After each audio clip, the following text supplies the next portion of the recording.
So in this video we are going to use acrylic on canvas, and yes, obviously if you have watercolor and if you want to use the oil color, this is completely your choice. So you can use any, but in this video I am using the acrylic color. So the colors which we are going to use in this video are blue, Turkish blue, a little red, a little black, and yellow, and yes, white also.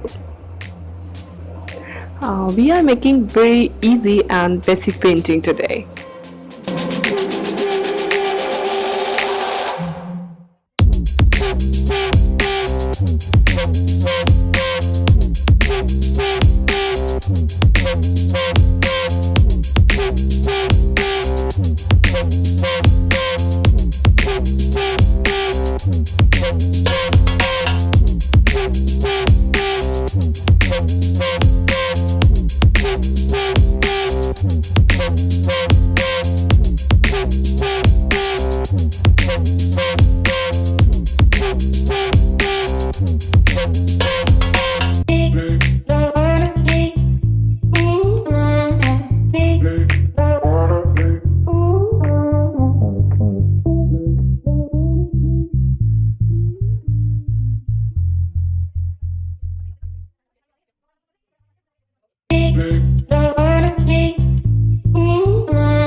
We have a paper sheet.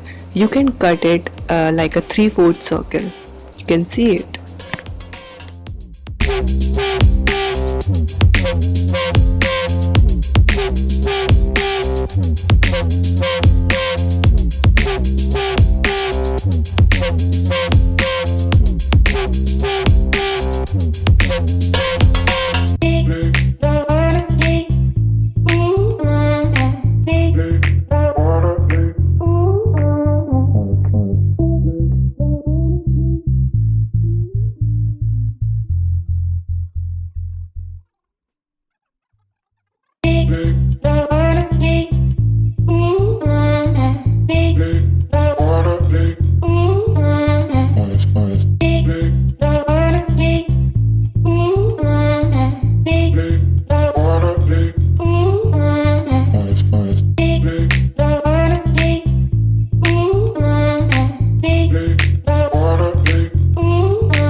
So our easy and basic painting is ready now, and thanks a lot guys for watching. Thank you so much.